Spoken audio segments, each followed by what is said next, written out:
Halo, Assalamualaikum warahmatullahi wabarakatuh. Kembali lagi di channel kita Suhuyu. Di sini saya akan membahas tentang kejadian pasien saya yang dulu itu tahun 2014. Jadi ada seorang anak gadis, dia itu sebenarnya rupanya itu tidak terlalu cantik-cantik banget, tidak terlalu manis-manis banget, artinya enak dipandang, disukai sama satu cowok satu universitas. Terus si cowok ini sama-sama satu jurusan lah bahasanya, sama-sama pendidikan satu matematika, satu bahasa Inggris gitu. Jadi judulnya ini kita kasih si buruk rupa karena cinta ditolak. Kenapa saya kasih judulnya si buruk rupa karena cinta ditolak? Ini ada kaitannya karena si laki-laki ini kita kasih inisial Paijo, si perempuan kita kasih inisialnya Bunga. Jadi antara Bunga dan si Paijo ini sebenarnya tidak saling kenal ya. Jadi si Paijo naksir sama si Bunga, tapi si Bunga tidak tertarik dengan si Paijo gitu. Jadi selama semester 1, semester 2 si Paijo ini sudah ngelirik si Bunga, cuman si Bunga taunya dia itu hanya bahan perhatian doang, artinya dilirik-lirik doang gitu, hanya sekedar lirikan. Cuman masuk semester 3 dan 4 itu si Bunga mulai risih dengan si Paijo ini. Sering intensnya dia diikutin dan diajak ngobrol yang nggak jelas oleh si Paijo. Si Bunga ini rada kesel dengan tingkah lakunya si Paijo. Ya biasa lah ya, namanya laki-laki suka adanya tingkahnya kan yang nggak masuk akal pun dikerjain gitu kan. Terus si Bunga ini karena melihat gerak-geriknya si Paijo mulai risih dengan tindakannya, si Bunga ini bereaksi terlalu berlebihan. Berlebihannya itu apa? Dia tuh ngeludah itu artinya gitu ya. Dia tuh marah, kesel, lu udah jelek, pakai makian, pakai cacian, lu udah jelek, lu ngikutin gua gitu bahasanya kan. Si Bunga ini mengucapkan kata-kata begitu, terus si Bunga ini sambil ngeludah. Karena si Bunga ini ngeludah dan ngelakuinnya di banyak hal orang ramai, jadi si Paijo ini merasa sakit hati. Karena sakit hatinya si Bunga,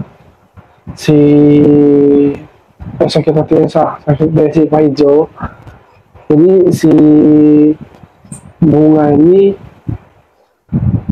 diambillah air ludahnya tadi, itu dimasuki plastik, itu dibawa ke bahasanya dukun lah ya, dukun buat diguna-gunain. Dan yang kasihannya nih, si Bunga ini tadi, dia itu dikerjainnya dikasih racun gaib, artinya badannya ini semua itu jadi berkudis, berkurap, artinya jadi jelek lah, habis 90%. Artinya 90% badannya itu jadi berkurap dan berkudis. Jadi si bunga ini dikirimin ngantet, yaitu racun gaib oleh sang dukun. Jadi kondisinya ini awalnya hanya luka di bagian perut kayak korengan gitu. Itu makin lama-lama menyebar hingga akhirnya jadi satu badan. Dan baunya itu bau anjir sama kayak bau bangke lah. Itu yang dialami si bunga. Jadi ketika kita dapat kabar si pasien begitu dari orang tuanya, kita cukup kaget. Dan yang lebih kasihannya lagi, si bunga ini tadinya tidur udah nggak di kamar di atas tempat tidur, tapi udah ditikar dan di alasin daun pisang. Udah memprihatinkan sekali lah kondisinya. Kita cukup kaget dengan penyakit gaibnya tadi itu. Sudah dibawa oleh orang tuanya si bunga tadi ke dokter, ke orang pintar juga. Cuman dari dokter itu sudah 4 bulanan tidak ada hasil, artinya tidak berkurang, malah tambah parah, malah tambah bau dan sebagainya. Dibawa orang pintar tidak berkurang juga. Nah, ada orang yang bisa ngobatin penyakit gaib biasa, ada yang nggak bisa ngerjai racun gaib, karena nggak semuanya orang mempelajarin racun gaib ini gitu. Kebetulan karena orang tua angkat saya si Pak J ini bisa buat nangani si racun gaib. Nah, disitulah saya turun tangan belajar di si bunga ini, cara nangannya gimana, cara observasinya gimana, hal apa yang harus dilakuin, dan ini kita kerjain. Jadi si bunga ini tadi, setelah kita lihat kondisinya begitu, awal mula kita mandiin herbal dulu. Kita mandiin herbal, dicampur garam kasar, itu kondisi air sum-sum kuku lah bahasanya, itu buat mandi. Karena kondisinya udah parah, dia bilang itu nggak sum-sum kuku, nggak berasa di badan dia. Kita ngeliatnya udah berasa gitu. Itu masih berasa banget kalau di badan, di mandi masih berasa, namanya sum-sum kuku kan. Karena dia kondisinya udah seperti itu, ya dia nggak ngerasa apa-apa. Itu kondisi dia itu udah nggak enak dilihat. Satu tubuh perempuan, kondisi korengan satu tubuh, bayangin aja. Itu si bunganya tadi, setelah kita herbal ini penanganannya nggak cepat ya, karena butuh waktu kita itu 3 bulanan buat dia itu ngilangin korengannya. Kalau racunnya mah sebulanan lah, karena itu kan harus bertahap, nggak bisa langsung dibersihkan langsung bersih gitu enggak, karena sifat racunnya itu kan sudah lama. Dia itu setelah kena itu sudah hampir 6 bulanan baru kita tanganin, istilahnya udah telat lah bahasanya ya. Makanya ada recovery yang agak sedikit panjang gitu. Cuman dari 3 bulan yang kita tanganin itu, alhamdulillah dengan telaten, dengan sabar, si bunga ini sembuh gitu. Yang buat apa ya, kesan moral yang dari kisah si bunga ini yang bisa kita ambil adalah, kalau kalian tidak suka dengan seseorang, jangan menghina dia di depan umum gitu. Apalagi dengan sampai meludah gitu.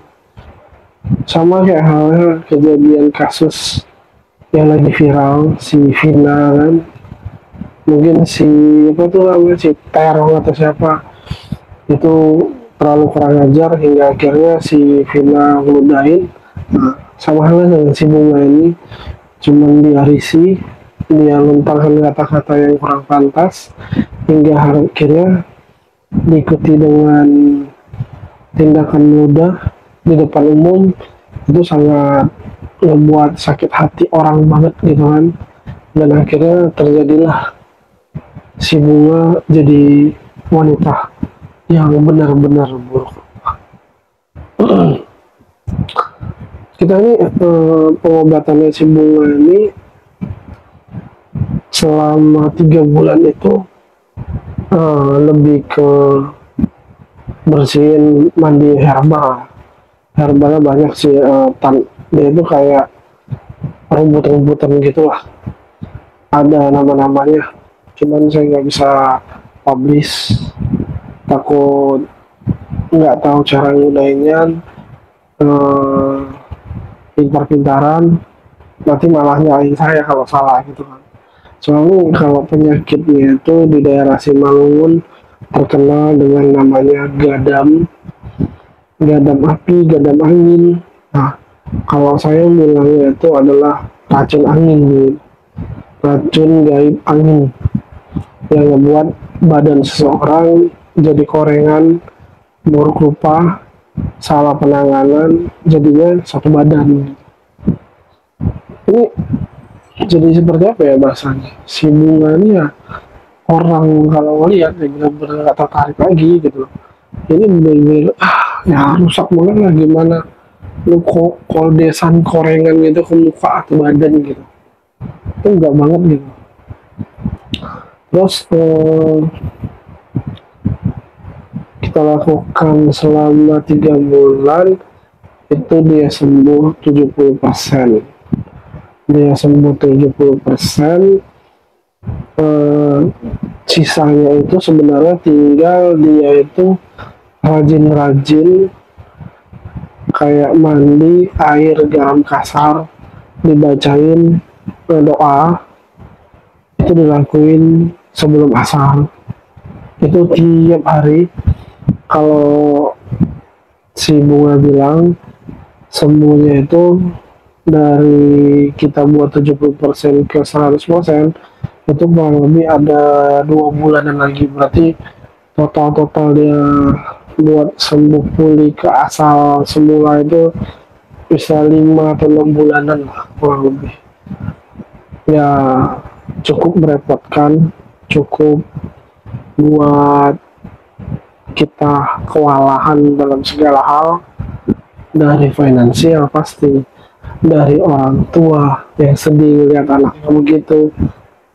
Di sini si Bunga kita ceritain apa namanya, lu kok bisa ngeludahin gitu ya, karena saya kesal katanya. Terus saya bilang saya kesal sama orang, cuman janganlah melakukan hal seperti itu lagi karena itu efeknya fatal. Apalagi sempat mainnya ke main-main yang tidak nyata gitu, maksudnya nyakitin orang dengan gaib itu kan gak nyata gitu, cuman efeknya itu nyata gitu ke dia, jadi seperti medis gitu. Salah penanganan ya udah satu badan gitu kan. Jadi ya buat kalian yang perempuan, cantik itu relatif, ganteng itu relatif, akhlak yang utama. Ya berbaik sangka saja terhadap orang lain, tidak usah bertindak berlebihan dengan ngasih statement atau cacian makian, karena kita nggak tahu perasaan atau rasa seseorang terhadap apa yang kita ucapkan, ujung-ujungnya jadi malapetaka buat kita. Jadi tetap jadi orang baik, walaupun di sekitaran kalian tidak ada orang baik, berusaha jadi yang terbaik. Itu yang saya ceritakan tentang si Bunga perempuan, si buruk rupa. Terima kasih yang udah nonton. Silahkan di subscribe, silahkan di komen, silahkan di like. Kalau kalian mau cerita cerita tentang penyakit ataupun cerita mistis, silahkan di email, nanti kita ceritakan, kita sampaikan berbentuk video. Jadi itu saja. Lebih kurang mohon maaf. Salam dari Suhuyung, salam sehat, salam waras. Assalamualaikum warahmatullahi wabarakatuh.